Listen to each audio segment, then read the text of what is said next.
वाळवण recipe चालू झालेली आहे आणि त्याच्यातच पोह्याची जर पांढरी शुभ्र अशी कुरडी झाली तर. नमस्कार, मी प्रीती खंडार रेसिपीजमध्ये तुमचं अगदी मनापासून स्वागत करत आहे. आज पुन्हा घेऊन आलेली आहे छान अशी एक रेसिपी की जी तुम्हाला खूप अशी आवडेल. तर बघा, पांढरी शुभ्र अशी आज आपण पोह्याची कुरडी पाहणार आहोत. पोह्याची कुरडी करताना आपल्याला पोहे शिजवायचं काम नाही, फक्त भिजून आपण पोह्याची कुरडी कशी करू शकतो ते आपण पाहूया. तर चला व्हिडिओला सुरुवात करू. तर इथे बघा, मी पाव ते दीड पाव इथे पोहे घेतलेले आहे. छान असे आपल्याला इथे पातळ पोहे घ्यायचे आहे, जाडे पोहे इथे वापरायचे नाही. पातळ पोह्याने कुरडी ही छान बनते, म्हणून इथे आपण जेवढे आपल्याला हवे आहे तेवढे पोहे घेऊ शकतो. सगळ्यात पहिले पोहे आपल्याला निसून घ्यायचे आहे. निसल्यानंतर चाळून घेऊन त्याला मिक्सरमधून असं बारीक फिरवून घ्यायचं आहे. तुम्ही ज्याप्रमाणे मी तुम्हाला दाखवत आहे त्याचप्रमाणे आपल्याला पोह्याचं पीठ हे करून घ्यायचं आहे. पोह्याचं पीठ आपण जे करणार आहे ते आपल्याला एकदम बारीक असं करायचं आहे. त्याच्यामध्ये आता आपण मीठ घालून घेऊया.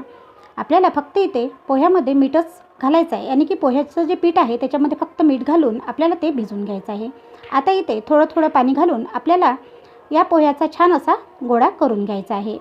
इथे ज्याप्रमाणे मी तुम्हाला दाखवत आहे त्याच प्रकारे आपल्याला करायचं आहे. वाळवण रेसिपी आजपासून चालू झालेली आहे. आजपासून रेग्युलर रोज एक व्हिडिओ वाळवण रेसिपीचा येणार आहे. त्याच्यातली सगळ्यात पहिली जी रेसिपी आहे ती आहे पोह्याची पांढरी शुभ्र अशी कुरडई. तर मागच्या वर्षीसुद्धा मी या चॅनलवरती वाळवण रेसिपी टाकलेल्या आहे, त्यासुद्धा तुम्ही जाऊन पाहू शकता. इथे बघा, ज्या प्रकारे मी व्हिडिओमध्ये दाखवत आहे त्याच प्रकारे आपल्याला पोह्याचा यानी की पोह्याचा जो पीठ केलेला आहे त्याचा गोळा तयार करून घ्यायचा आहे. पोह्याचा जो गोळा तयार केलेला आहे त्याला आपल्याला छान असं भिजून 5 ते 10 मिनिट मुरू घालायचं आहे. मुरल्यानंतर काय होईल की जेवढं पोह्याच्या पिठाला पाणी पाहिजे तेवढं ते पाणी ऑब्झर्व करेल, म्हणून आपल्याला पोह्याच्या पिठाला पाणी लावून ठेवून नंतर त्याला छान असं चुरून घ्यायचं आहे. बघू शकता, ज्या प्रकारे मी व्हिडिओमध्ये दाखवत आहे त्याच प्रकारे आपल्याला त्याला पोह्याचा जो गोळा आहे त्याला छान असं चुरून घ्यायचं आहे. आपल्याला बघा, इथे एकदम त्याला घट्टही ठेवायचं नाही तर एकदम पातळही ठेवायचं नाही. आपल्याला ज्याप्रमाणे त्याच्या कुरड्या जमन त्याच प्रकारे करायचे आहे. तर इथे बघू शकता, आपल्या बऱ्यापैकी असं पोळ्याचा जो गोळा आहे ते चुरून झालेला आहे. मी या चॅनलवरती नवनवीन असे व्हिडिओ घेऊन येत असते. जर तुम्ही माझे व्हिडिओ पाहत असाल, तुम्हाला माझे व्हिडिओ पाहायला आवडत असेल तरी देखील जर तुम्ही माझ्या चॅनलला सबस्क्राईब केलं नसेल तर सबस्क्राईब करायला विसरू नका. आणि हो, तसंच एक लाईक व कमेंट करायलासुद्धा विसरू नका. इथे आपल्या कुरडयाचा जो पोह्याचा जो आपण गोळा केलेला आहे तो तयार आहे. आता इथे आपल्याला साचा घ्यायचा आहे, आणि तुम्हाला जाडी कुरडी करायची आहे की बारीक कुरडी करायची आहे त्या हिशोबाने याच्यामध्ये जी त्याची पातळ असते ती टाकायची आहे. आता आपण हा जो गोळा आहे किंवा हे जे पीठ आहे हे या साच्यामध्ये भरून घेऊया, जेणेकरून आपल्या छान अशा कुरडया तयार होतील. आता इथे हे पोह्याच्या कुरडया असल्याकारणाने आपल्याला हा जो साचा आहे हा असा दाबून याच्यामध्ये पीठ भरायचं आहे. आणि एक आणखी, आपण आज ज्या कुरडया बनवणार आहोत त्या कुरडयाला आपण साच्यालाही तेल वापरणार नाही, तसंच ताटालासुद्धा तेल वापरणार नाही.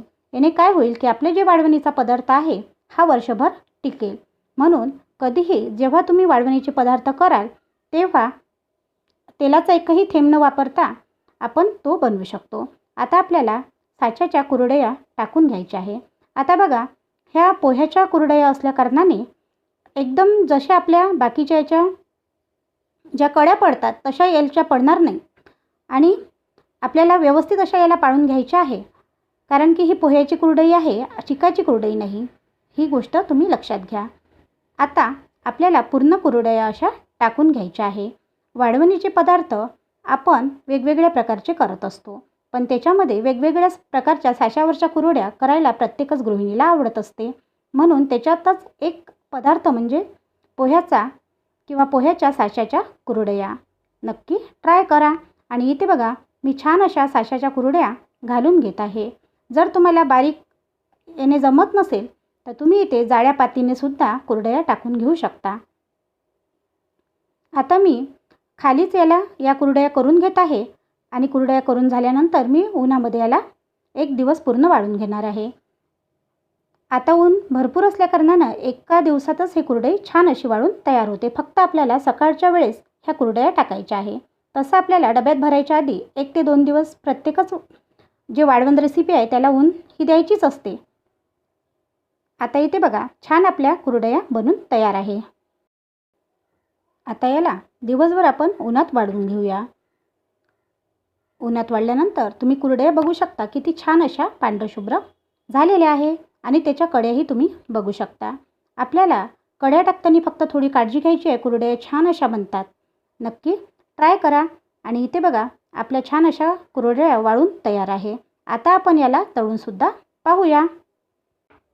इथे आपल्याला गॅसवर तेल गरम करायला ठेवायचं आहे. तेल छान असं गरम झालं की आपण कुरडई याच्यामध्ये टाकून घेऊया. आणि तुम्ही बघू शकता अप्रतिम अशी ही कुरडई झालेली आहे आणि छान अशी तळलेलीसुद्धा म्हणजे तळल्यासुद्धा जात आहे.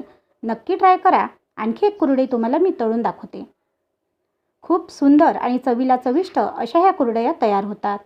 एकदा नक्की घरी बनवा आणि मला कमेंट करून कळवायला विसरू नका की तुम्हाला आजचा व्हिडिओ कसा वाटला. धन्यवाद.